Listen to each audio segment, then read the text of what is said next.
Today's podcast takes us to Ireland for one of the most baffling disappearances in the island's history.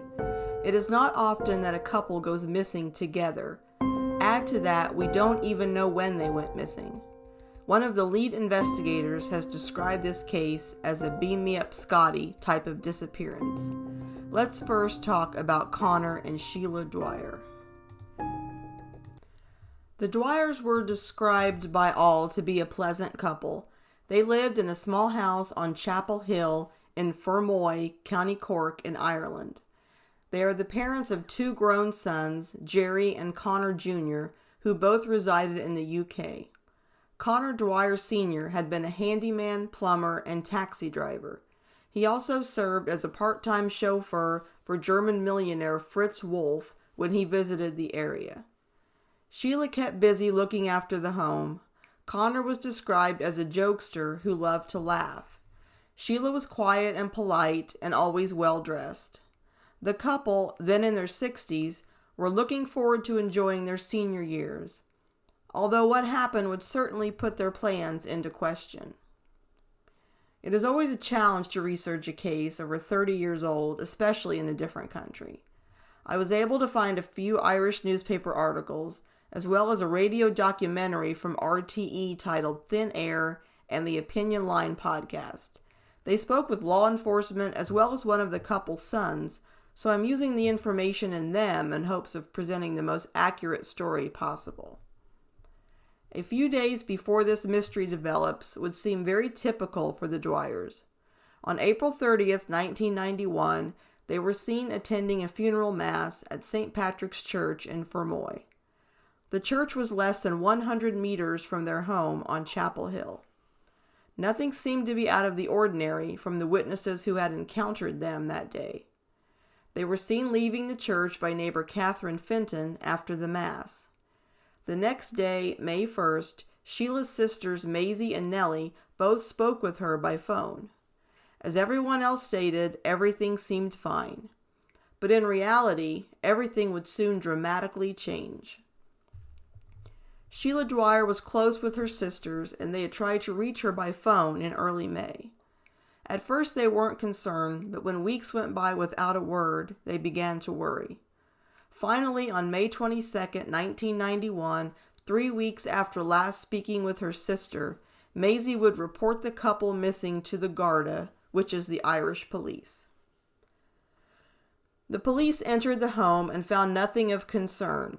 The house was in order, even reading glasses placed neatly on the couch.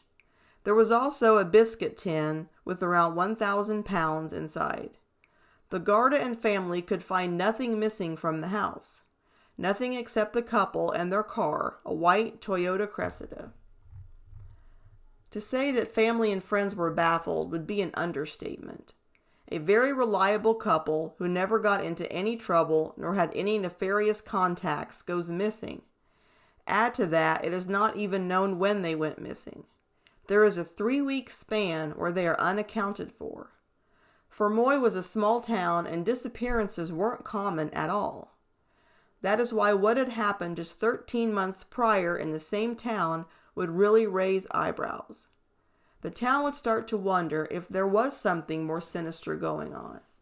Some would even refer to it as the North Cork Triangle.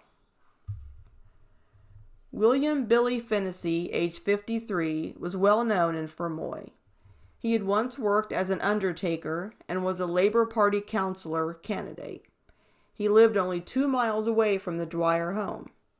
His wife, Noreen Fennessy, and Billy had been married for 30 years when inexplicably, on March 31st, 1990, her husband didn't come home.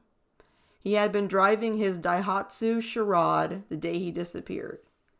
She was completely baffled and had no idea why or how he could just vanish.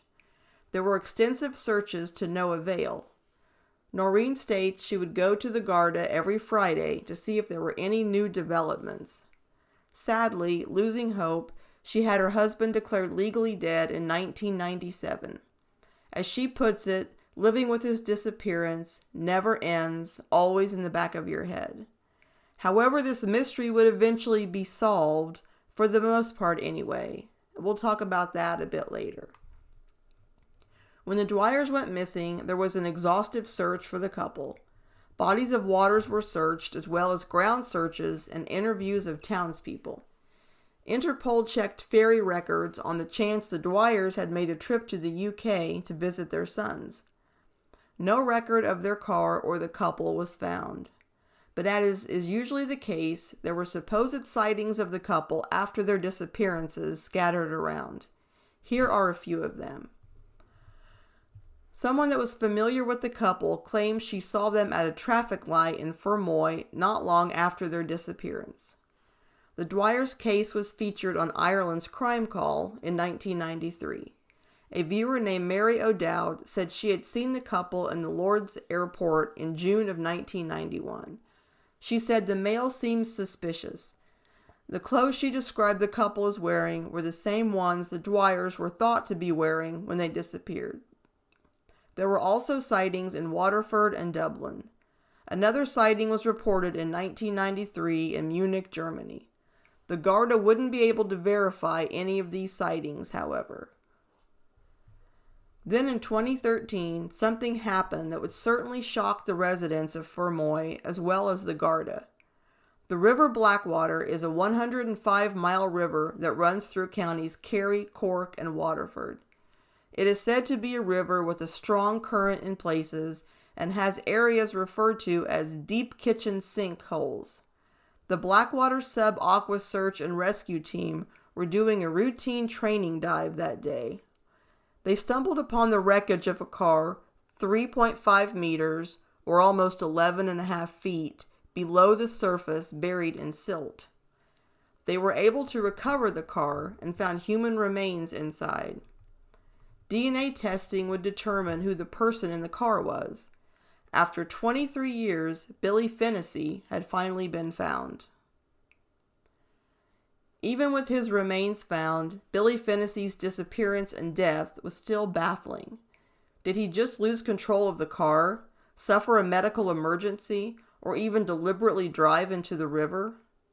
The River Blackwater had been searched when he disappeared, as well as when the Dwyers disappeared. Why did it take 23 years for Fennessy's car to be found? Those are questions we will never know for sure, but most certainly in a river over the passage of many years, things could change under the water. Talk would subside of the North Cork Triangle after Billy Fennessy's disappearance was solved, but there was still no trace of the Dwyers or any legitimate leads. Where on earth could the Dwyers have gone? I cannot verify if it actually happened, but it is certainly worth mentioning when you think of what may have happened to the couple. It is said that Conor Dwyer went missing himself for a few years in the 1980s. Again, no idea if it is accurate or any of the circumstances behind it, but if it is, could it be a clue about the Dwyer's fate? Could the couple have went missing on purpose?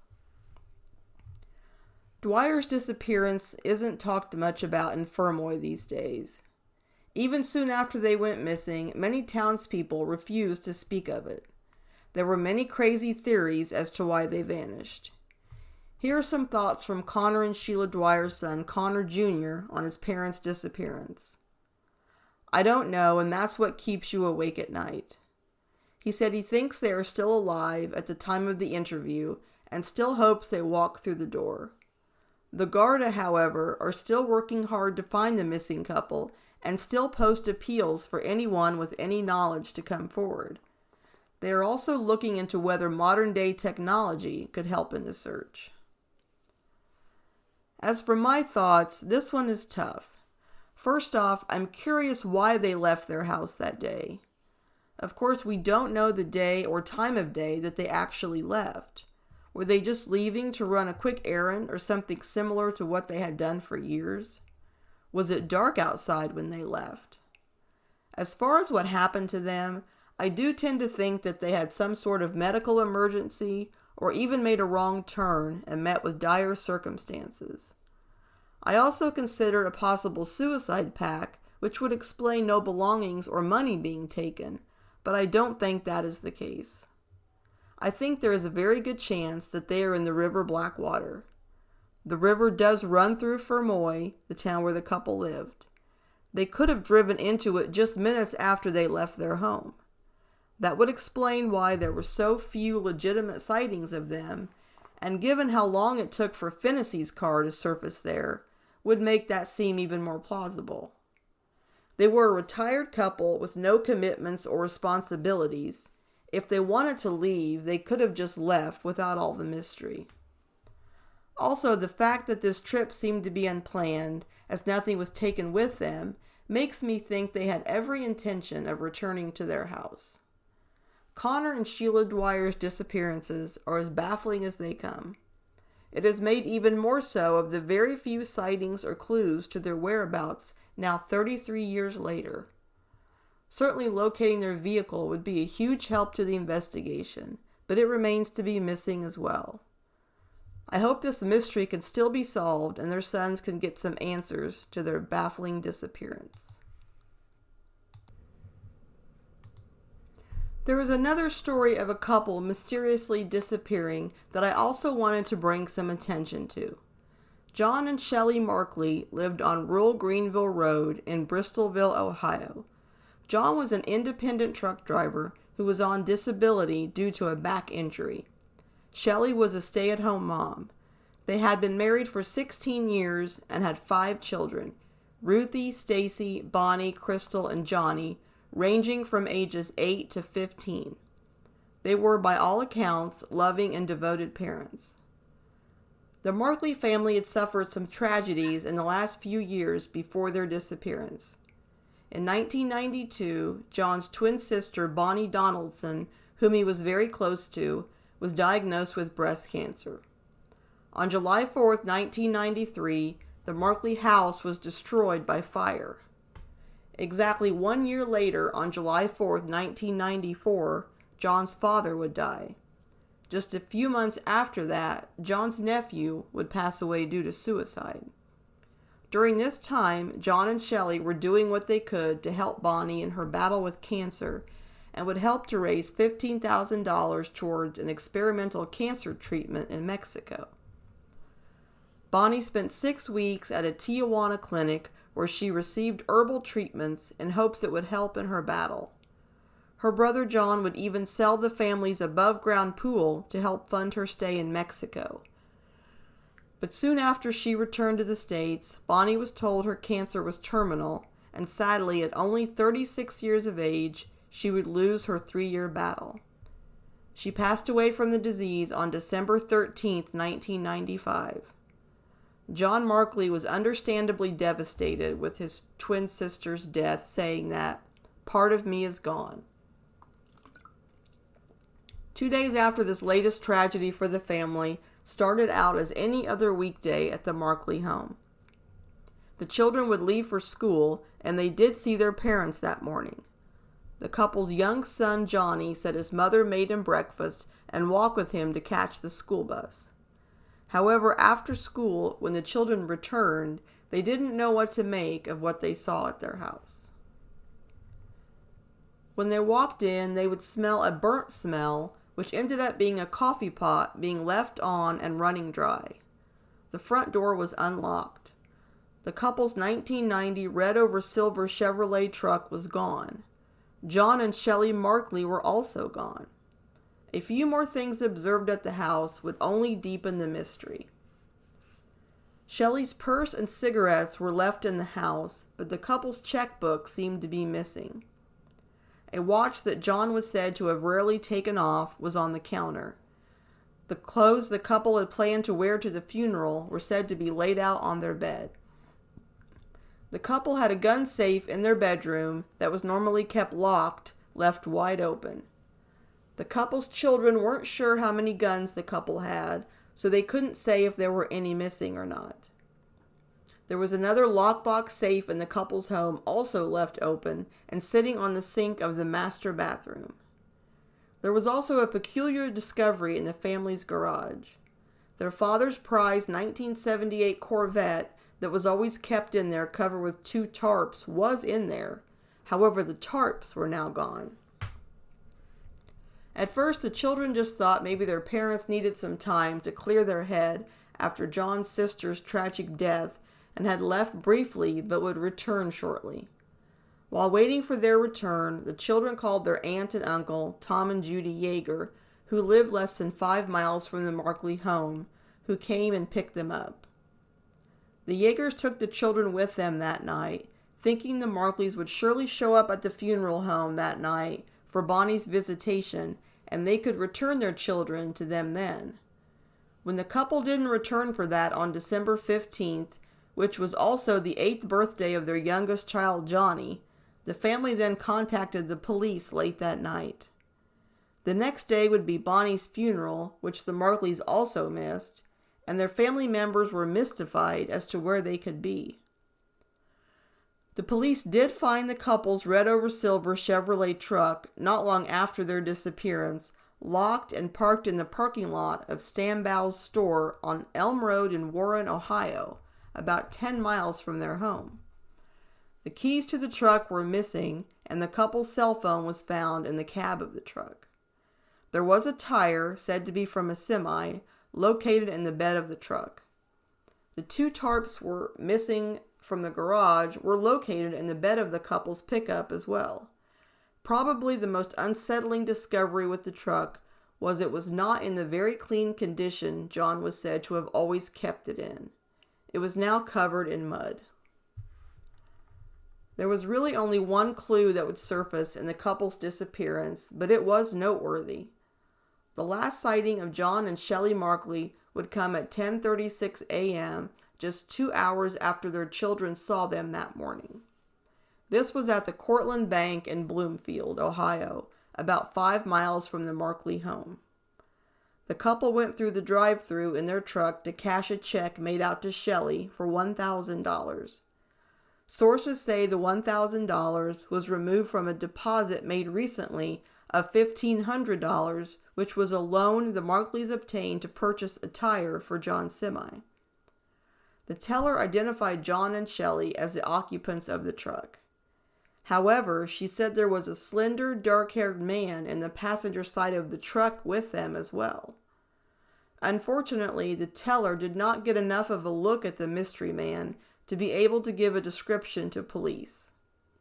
That was the last time the Markleys were ever seen. A few days after Christmas, the phone would ring at the Markley home. John's brother-in-law, Gene Mason, would answer. The male raspy-voiced caller asked for the couple's oldest daughter, Ruth. When they were told she was asleep, he then asked for John's sister, Linda Mason. When the caller learned she was asleep as well, he was asked if he wanted to leave a message. The caller then hung up. The next day, Gene got another call, presumably from the same male. The unknown caller told Gene that he had John and Shelly, and they would be sacrificed to a cult on New Year's Eve unless he received $10,000. He then hung up. He would call right back and told the family to sell John Markley's Corvette to get the money for the ransom. The Masons then notified the police of the calls. Law enforcement would give them a recording device to attach to their phone to catch the caller's voice. They wouldn't have to wait long. On the morning of December 31st, 1995, the family received another call. Gene Mason was instructed to go to a Rally's restaurant by the Eastwood Mall off of Ohio 422 in Warren. He was to retrieve a note from the change slot of a payphone. The note would give instructions on where to bring the cash. Gene Mason and the detective would drive to the location in separate cars. They would retrieve the note where the caller said it would be. It read, "Go to Kaufman's entrance next to mall entrance. Park in front next to sidewalk. Once inside door, go left to sweatshirts with penguin bird on them. Put package between shirts and leave by same door. Then drive to the back of JCPenney entrance. Go and telephone next to restrooms. Wait 15 minutes. If no law is seen, a boy will give you a note with the address. If any law or anything doesn't look right, go back and get package, because no deal." Mason did as he was told, except instead of cash, the package contained dish towels. The detective was dressed in his street clothes and posing as a shopper and was near where the package had been stashed. No one ever came to retrieve it. After 15 minutes, Gene Mason came and retrieved it. The caller phoned the home again and said he had seen the police and gave them a new location of McQuaid Sunoco to deliver the money to. Both of them then drove the half-mile to the convenience store/gas station and left the bag in the restroom. The detective watched from 50 yards away in the snow as a person in a hooded jacket entered the restroom and then emerged. A white car then pulled up, and the person in the hooded jacket got in the car. The cop then approached, but the package was not in the car. It had been thrown in the trash can of the bathroom, probably after realizing it didn't contain the cash. The person in the hooded jacket was found out to be a 9-month pregnant woman named Deanna Durst. She was the daughter of the driver. The driver of the white car was 45-year-old Stephen Durst. He was arrested and charged with extortion. Now let's talk about him and how he fits into this mystery. Stephen Durst was also a truck driver and a one-time friend of the Markleys. A year prior, the Markleys had even opened their home for Durst and his 2 children to stay with them temporarily. Durst had been driving a second semi that John Markley owned, but in the summer of 1995, after a dispute over money, John Markley fired Stephen Durst and told him that he and his family would need to move out of their home. According to Markley's family, John had also withheld Robert Durst's last paycheck. When questioned by the police after his arrest, Stephen Durst said he was just running a scam and knew nothing about the actual whereabouts of the Markleys, and even agreed to take a polygraph test. However, the results of that would not support his claims. The polygraph examiner reported the results indicated deception, but he could not pinpoint exactly which answers had contributed to that result. In August of 1996, Stephen Durst was convicted of extortion for his actions in the Markleys' disappearance. He was sentenced to the Marion Correctional Institution for 4 to 10 years. 6 months after the Markleys disappeared, a judge awarded custody of their children to John's sister and brother-in-law, Tom and Judy Yeager. This came as a bit of a surprise since they had been living with another aunt and uncle in the Markley family home. However, the Yeagers and the children adapted quickly, and they grew to think of the children as their own. The family home and John Markley's prized Corvette would eventually be sold, and everyone would try as best as they could to go on with their life. In October of 1997, the Markley disappearance would be discussed on the Montel Williams show. Infamous psychic Sylvia Brown would also be on the show, giving her insight into the case. She told John Markley's sister, Judy Yeager, that her loved one's remains were located along the banks or a drainage ditch not far from Bowling Green, near a place where 2 presidents meet. Bowling Green is about 150 miles from the family home. When authorities heard that, they said it sounded like Jackson Cutoff, which is a drainage ditch that runs through the town of Weston, Ohio, and intersects with Taylor Street, thus referencing 2 presidents. Several family members showed up at the police department with a copy of the Montel Williams show in tow, which included aerial footage of Bowling Green. Although they don't usually subscribe to the claims of psychics, they thought it wouldn't hurt to do a search. Police spent several hours scouring the bank, but, not surprisingly, nothing of interest was found. The Markleys' disappearance has sadly grown cold. Authorities do say they still get calls in regarding it and do follow up on any and all leads, but no trace of the couple has been found. As far as my thoughts, I think that the Markleys met with foul play that day. Even though John Markley was depressed over his sister's death, I cannot envision him not showing up to pay his final respects. Plus, they were devoted parents, and it is highly unlikely they would walk away from their 5 children. It looks as if the couple was surprised that day, probably shortly after their children left for school. I believe they were probably killed later that day, and the 2 tarps were taken as a way to help dispose of their bodies. The mud on the truck was probably from wherever their bodies were disposed of. One possible scenario that I will mention is I wonder if the Markleys had borrowed money from someone in regards to the money they were raising for his sister's cancer battle. If they borrowed money from shady characters and couldn't pay it back, perhaps once his sister passed away, they came to collect. However, I'm more leaning towards the former friend Stephen Durst playing a big role in this disappearance. I think the motive was money, which would definitely explain the check the couple cashed at the bank with the unknown man before they went missing. I don't know if this is accurate, but people reportedly said they overheard Stephen Durst saying before they disappeared that the Markleys owed him money. The dispute John Markley and Stephen Durst had was said to be over money, with relatives saying John even withheld Durst's last paycheck. Was that the money Stephen Durst was referring to that he was owed? So after claiming he was owed money by the missing couple before they went missing, having a dispute with John Markley over money, and then actually prank calling the family after the couple's disappearance, trying to extort money from their family, we're supposed to believe his story of just running a scam? I don't buy it.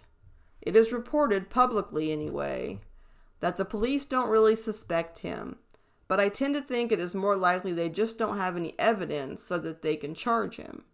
Sadly, I don't think there is any chance of the Markleys being found alive. The family did put a headstone up for the couple at Sager Memorial Cemetery in Bristolville, the same cemetery where John's beloved sister Bonnie is buried. The only thing we can hope for is that their remains can be found one day and placed under their headstone, thus giving at least some form of closure to their family and especially their children. These cases are both so bizarre, but I do feel that there are different outcomes as to what happened. I have noticed that funerals are both mentioned in the time leading up to or after these disappearances. The last eyewitness sighting of Conor and Sheila Dwyer was leaving a funeral. The Markleys had a very important funeral to attend the day after they disappeared. I don't think funerals played any kind of a role in either disappearance, just an eerie similarity. Whether what happened to the Dwyers and the Markleys are what they seem to be or something different, they are both definitely a marital mystery. That concludes the podcast on Conor and Sheila Dwyer and John and Shelly Markley. If you enjoyed it, please leave me a rating or review on your favorite podcast app. The name of the podcast is one word, Lost and Found Podcast, and can be found on Spotify, Amazon Music, iHeartRadio, and Apple Podcasts. You can also find all of my articles, as well as links to my most recent podcasts, on my website at Lost and Found Blogs. You can reach me via email at lostandfoundpodcast@yahoo. And remember that cold cases stay cold because their story stops getting told.